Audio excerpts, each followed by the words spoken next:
Hello friends, welcome back to our channel FinStock. Today we are with a new stock and the name of the stock is United Spirits Limited. United Spirits Limited is a Diageo India Corporated in India as United Spirit Limited is the country's leading beverage alcohol company and a subsidiary of global leader Diageo plc. The company manufactures, sells, and distributes a wide portfolio of premium brands such as Johnnie Walker, Black Dog, Black and White, VAT 69, Antiquity, Signature, Royal Challenge, McDonald Number One, Smirnoff, and Captain Morgan. So ये एक काफ़ी interesting company है.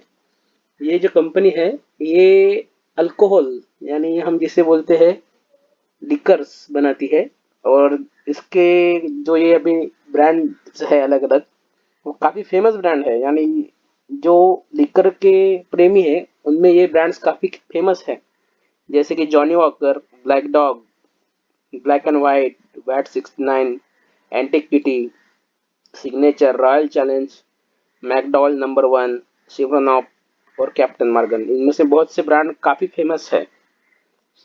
इसी के साथ हमें पता चलता है कि ये कंपनी का लोगों में कितना क्रेज है और लोगों को जो लिकर के प्रेमी हैं उनको ये कितनी अच्छी लगती होगी ये कंपनी. तो इसी के साथ हम इसको चालू करेंगे इसका एनालिसिस. अगर हम इसका की पॉइंट देखते हैं तो USL has comprehensive brand portfolio with over more than 80 brands of Scotch whisky.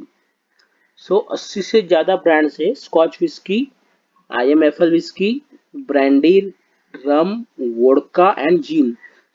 ये लिकर के जो अलग अलग प्रकार है ये सभी प्रकार की ये अलग अलग लिकर्स बनाते हैं. Out of these 9 brands that sells more than a million cases each year.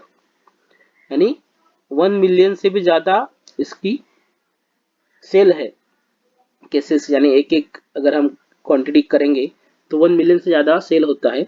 Of which one brand sells over more than 25 million cases each annually. यानी इसका हर एक brand more than 25 million box बोलेंगे हम उसको cell करते हैं एक साल में. सोचिए इसका सेल्स कितना तगड़ा है. अगर हम न्यू लॉन्चेस देखते हैं तो कंपनी ने during FY22 3 new brands launch किए हैं, namely Epitome Reserves, Godwin and Royal Challenge American Pride. ये 3 नए ब्रांड्स कंपनी ने लॉन्च किए हैं. अगर हम रेवेन्यू मिक्स देखते हैं तो Prestige and above brand segment 72% आणि पॉपुलर सेगमेंट से 26% इसको रेवेन्यू आता है. मार्केट लीडरशिप देखते हैं तो 25% इन द इंडियन मार्केट ये ओन करती है. It is the second largest spirit company in the world. यानी दुनिया में सेकंड लार्जेस्ट कंपनी है जो कि ये लिकर्स बनाती है. The company has 45% market share in the Indian whisky market. Whisky accounts for over 60% spirit sales in India. 45% whisky का जो शेयर है जो इंडिया में सेल होती है उसका ये कंपनी के पास है. तो काफ़ी स्ट्रॉन्ग नेटवर्क और काफ़ी स्ट्रॉन्ग प्रेजेंस है इसका इंडिया में. तो चलिए हम देखते हैं इसके प्रोफाइल. 61,000 करोड़ मार्केट कैपिटलाइजेशन है. तो ये एक लार्ज कैप कंपनी है. करंट मार्केट प्राइस है 838, 50 हाई 1020 और लो है 712. डिविडेंड यील्ड 0 है तो डिविडेंड तो कुछ देती नहीं है. बुक वैल्यू 69.8 तो प्राइस टू बुक काफ़ी हाई है इसका 12 है. Profit growth 64.9, operating profit margin है 17.2. जैसे कि हमने देखा ये बुक वैल्यू हाई है तो पी रेशो भी हाई होगा इसके इंडस्ट्री पी से, तो ये महंगा है. अगर हम देखते हैं इसका ट्रेंड तो हम देखेंगे कि स्टॉक ने 200 डे और 50 डे मूविंग एवरेज को क्रॉस ओवर कर दिया है. प्रोज और कॉन्स देखते हैं तो कंपनी ने इसका डेट रिड्यूस किया है. और कॉन्स में दिखा है बुक वैल्यू इसकी ज़्यादा है। Though the company is reporting reported profit, dividend देती नहीं है। The company has delivered poor sales growth of 1.95% over the past 5 years, यानी सेल्स ग्रोथ थोड़ा स्लो है। लेकिन अगर हम देखते हैं तो इसके जो पीयर्स है इसमें ये इंडिया में सबसे बड़ी मार्केट कैपिटलाइजेशन वाली कंपनी है। और इसके पीयर्स अगर हम देखते हैं तो यूनाइटेड ब्रूअरीज है, रेडिको खैतान है, Global Spirit, Tilak Nagar Industries, GM Breweries, Associate Alcohols, ये सब इसके पीयर्स है। अगर हम सेल्स देखते हैं कंपनी का तो क्वार्टर ऑन क्वार्टर हमें यहाँ पे दिखेगा 2433, यानी ऑलमोस्ट 2400 के आसपास है और वो थ्रू आउट मेंटेन है ऑलमोस्ट। अगर हम क्वार्टरली प्रॉफिट भी देखेंगे तो वो 182 करोड़ 152 यहाँ पे एक क्वार्टर में लॉस हुआ है। ये कब था? ये कोविड वाला दिखता है क्योंकि तब सारा सेल्स यानी कोविड की लॉकडाउन की वजह से बंद था, इसके लिए सेल्स भी रुका था और लोगों को भी बाहर जाते नहीं आ जाता, इसके लिए ये क्वार्टर में इसको लॉस हुआ दिखता है। और फिर से जैसे ही लॉकडाउन खुला तो रफ्तार पकड़ी है प्रॉफिट ने और एक अच्छा प्रॉफिट इसको हो रहा है। अगर हम इसका 2011 से लेके 2022 तक का अगर देखते हैं स्टेटमेंट तो जो सेल्स है वो बढ़ते ही जा रहा है और 7280 करोड़ से अभी लास्ट 12 मंथ्स का है 10401 करोड़। और नेट प्रॉफिट अगर देखते हैं तो 567 करोड़ से अभी है 1021 करोड़, यानी ऑलमोस्ट डबल हो गया है। यहाँ पे बीच में 2013, 14 और 15 ये बीच में इसने कुछ लॉसेस बुक किए हैं। यही वो पीरियड है जहाँ पे हमने देखा कि कंपनी का मैनेजमेंट चेंज हुआ है। इसके बाद जो नया मैनेजमेंट आया उसने कुछ अच्छे स्टेप्स लेके इसको कंपनी को फिर से प्रॉफिटेबल बनाया है। इसका हम सेल्स ग्रोथ देखते हैं तो 18% है, प्रॉफिट ग्रोथ 65%, CAGR 11% और रिटर्न ऑन इक्विटी 20% है।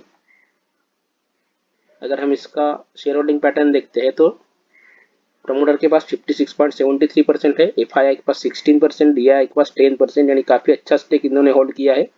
पब्लिक के पास 15% है। चलिए देखते हैं टिकर टेप क्या कहता है। टिकर टेप कहता है कि महंगा है तो रेड है। Stock has generated better return as compare to FD, यानी FD से कंपैरिजन में इसने अच्छे रिटर्न जनरेट किए हैं। डिविडेंड तो देता ही नहीं है, इसके लिए डिविडेंड को भी इसने रेड कर दिया है। एंट्री पॉइंट एक अच्छा है स्टॉक में और मैनेजमेंट जो नया आया है वो उसके बारे में कोई रेड फ्लैग नहीं है या कोई डाउट फिलहाल तो नहीं है। फोरकास्ट में देखते हैं तो 59% ऑलमोस्ट एनालिस्ट ने बाय रेटिंग दिया है। फाइनेंशियल्स में सब रेड है। तो चलिए देखते हैं चार्ट क्या कहता है। अगर हम देखेंगे तो ये वीकली चार्ट है, सो हर एक कैंडल एक वीक का मोमेंट दिखा रही है।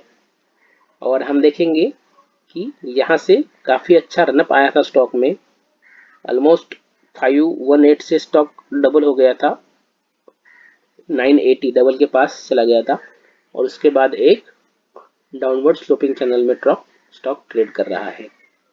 और अगर अब अभी इसको देखते हैं तो ये जो चैनल था इसका जस्ट ये लास्ट वीक में ब्रेकआउट दिया है। तो ये एक अर्ली सिग्नल है हमारे लिए कि हम इसमें इन्वेस्टमेंट चालू कर सकते हैं या ट्रेडिंग कर सकते हैं, एक अपॉर्चुनिटी हमें मिल सकती है। अगर हम देखते हैं तो ये जो लेवल है 844 845 के आसपास या 850 राउंड फिगर पकड़ते हैं तो इसके ऊपर निकलने के बाद हम इसमें एक पोजीशन बना सकते हैं और हमारा स्टॉप लॉस जो ये स्विंग लो है इसके नीचे आ जाएगा और टारगेट जो हमें फर्स्ट मिलेगा वो ये मिलेगा 920 के आसपास का। सो ये जो है इसके साथ हम अगर जैसे ही ये स्टॉक 850 के ऊपर निकलता है हम इसमें एक पोजीशन बना सकते हैं। अगर हम इसमें ये फिबोनाची रिट्रेसमेंट टूल लगा के देखते हैं तो हमें दिखेगा कि स्टॉक ने ऑलमोस्ट 61.8% तक नीचे आके वहां पे सपोर्ट लिया है और यहाँ पे वो ऐसा एक डबल बॉटम टाइप पैटर्न बना के ऊपर जाने की कोशिश अभी कर रहा है। तो जैसे ही हमें ये ब्रेकआउट मिलेगा, हमें इसमें एंटर हो जाना है और स्टॉप लॉस स्ट्रिक्ट रखना है। और अगर टारगेट आता है तो भी हम बाहर निकल सकते हैं, और स्टॉप लॉस आता है तो हमें बाहर निकलना ही है। और अगर कोई इसमें थोड़ा लॉन्ग टर्म हॉरिजन देखता है तो इसे ये नया ये जो ऊपर वाला अपर टारगेट है 983, इसके लिए भी हम देख सकते हैं। तो हमारा रिस्क टू रिवार्ड कैसे निकल के आता है वो हम देखते हैं इसमें। अगर हम देखते हैं तो हमारा रिस्क जो है वो 5% का है। या अगर आप थोड़ा लॉन्ग टर्म का सोच रहे हैं तो रिस्क भी आपको थोड़ा बड़ा रखना पड़ेगा, और इसके अगेंस्ट में हमें रिवार्ड आता है 16%। यानी अगर हम ये स्विंग के आसपास भी अगर रखते हैं तो 6 to 7% का रिस्क, और उसके अगेंस्ट में हमारे ये रिवार्ड है 16% या 10%, 9 to 10%। तो एक अच्छा फेवरेबल रिस्क टू रिवार्ड हमें मिल रहा है, तो हम इसको एक अपॉर्चुनिटी की तरह देख सकते हैं। अभी के लिए इतना ही। लाइक करें, शेयर करें और चैनल को सब्सक्राइब करें। Thank you.